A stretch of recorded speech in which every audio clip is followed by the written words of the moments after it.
नमस्कार, मी उषाच फूड मंत्रालयात तुमचे खूप खूप स्वागत आहे।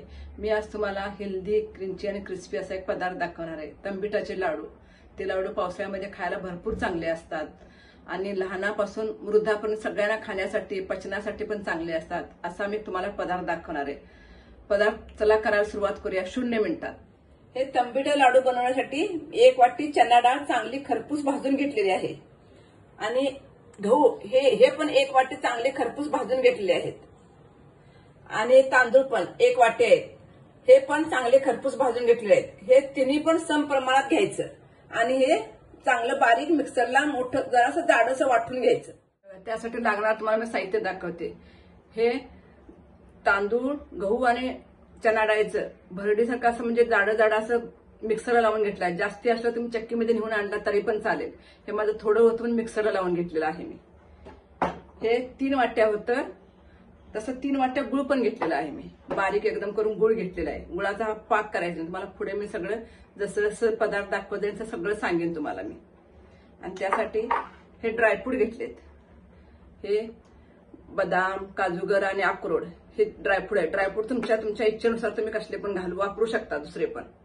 हे तूप आहे 1 कपभर आणि हा डिंक आहे।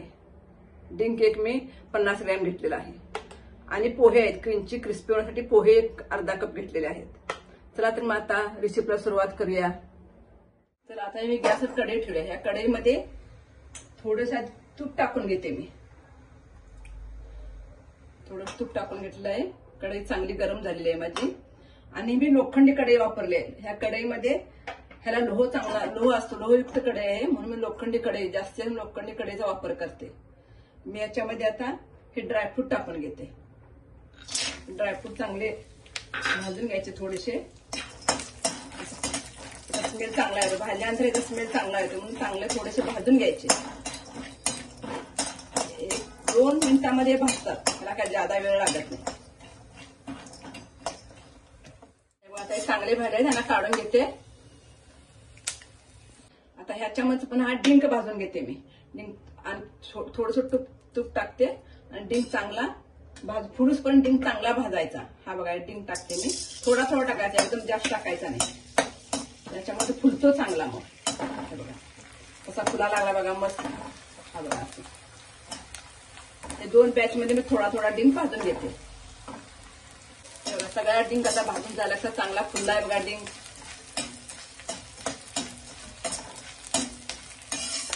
हे डिंक सगळा काढून घेते मी एका प्लेटवर।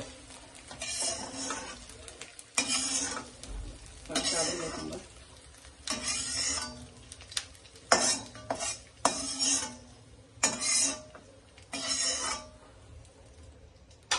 आता ह्याच कढईमध्ये मी पोहे भाजून घेते। चांगले असे क्रंची क्रिस्पी मस्त भाजलेले आहे चांगले असे। हे बघा आता पोहे पण एका प्लेटमध्ये काढून घेते। कढईमध्ये मी पीठ करून घेतले ना, हे पीठ भाजून अगदी चांगलं भाजलेलं आहे मी। गहू, तांदूळ, डाळ पण सगळी भाजलेली होती, खरपूस चांगली भाजली होती, तरी पण आणि एक 10 मिनिटं चांगली भाजून घ्यायची। अगोदर एक 5 मिनिटं अशीच भाजून घ्यायची, नंतर त्याच्यामध्ये तूप घालायचं। अगोदर तूप घातलं का नाही हलवायला जड जातो, हात भरून येतो, त्याच्यामुळे आधीचे एकदम लो गॅसवर भाजून घ्यायची, नंतर मग थोड्या वेळानं तूप घालायचं याच्यामध्ये। बघा आता याच्यात थोडं मी तूप टाकून घेते। आता एक 5 मिनिटं भाजलेलं आहे बिना तुपाचं। आता मी थोडं याच्यात तूप टाकून घेते। बघा 4 चमचे तूप टाकून घेतलेलं आहे। हे चांगलं असं हलवायचं, जसं जसं कलर बदल तसं स्मेल छान यायला सुरू होतो याचा। आणि खायला भरपूर हेल्दी आहे, ते पावसाळ्यामध्ये तरी अजिबात बाधत नाही आणि टिकणारा पदार्थ आहे। म्हणजे तंबिट्याला का म्हणतात तर म्हणजे आता स्मेल यायला चालू झाला आणि मी परत तूप टाकून घेते। तूप लगेच जास्त लवकर टाकलं की त्याला हलवायला जरा हात भरून येतात, म्हणून तूप थोड्या वेळाने टाकत राहायचं। आणि त्याचा वास किती स्मेल येतोय आणि पावसाळ्यामध्ये बाहेरचं काय खायला चालत नाही, त्याच्यामुळे घरी वेगवेगळे पदार्थ आणि हा असा वेगळा पदार्थ आहे की आतापर्यंत कुणीही असा पदार्थ ह्या 3 ह्याच्यापासून इन्ग्रेडियंट पासून बनवलेला नाही। आणि ह्या जे इन्ग्रेडियंट वापरलेत हे सगळे हेल्दी आहेत अनहेल्दी कुठलाही पदार्थ नाही आहे. त्याच्यामुळं लहानांना मोठ्यांना सगळ्यांना आवडतील आणि क्रंची क्रिस्पी. हे बघा, हे आता पीठ पूर्ण भाजत आलंय. याला टेक्स्चर किती छान आलंय बघा.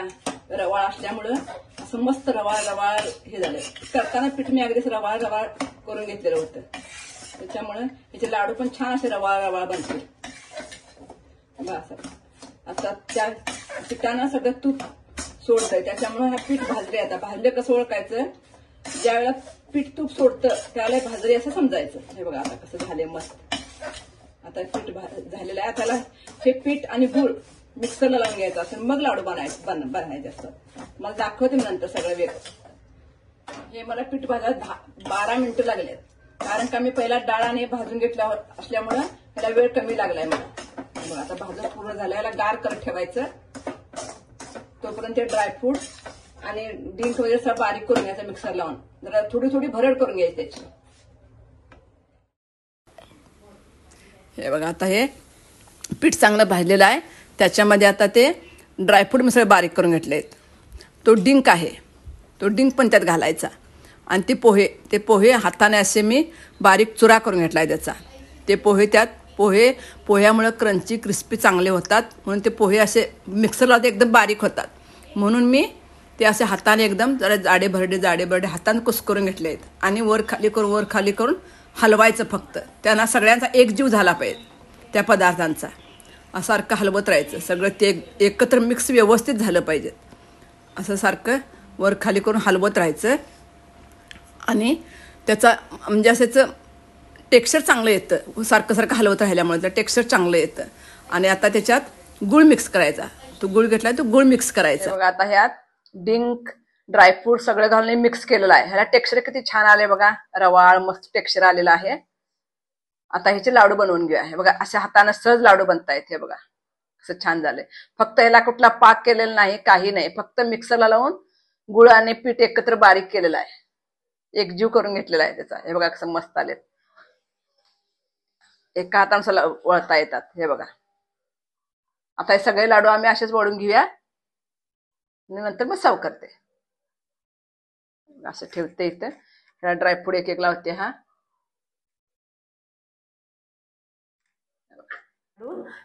पूर्ण लाडू रेडी आहेत. बघा याला पिस्ता आलाय वरून. कसे मस्त क्रंची क्रिस्पी आहेत बघा. ह्याला किती छान छान दिसतात. हेल्दी पण आहेत, क्रिस्पी पण आहेत. एकदा नक्की माझ्या पद्धतीने ट्राय करून बघा. आणि हा व्हिडिओ पहिल्यांदाच आलेला आहे युट्यूबवर. असा हे लाडू असे हेल्दी म्हणजे 3 प्रकारचे पिठे घालून कुठलाही बनलेला नाही लाडू आजपर्यंत. हा नवीन आहे आणि आमच्याकडे हा नागपंचमीला करतातच. तुम्ही एकदा नक्की ट्राय करा माझ्या पद्धतीनं. आणि जर आवडला असेल लाईक करा, सबस्क्राईब करा आणि जास्तीत जास्त शेअर करा. परत भेटू अशा मस्त मस्त रेसिपी घेऊन. तोपर्यंत मस्त राहा, हेल्दी खा, निरोगी राहा. धन्यवाद.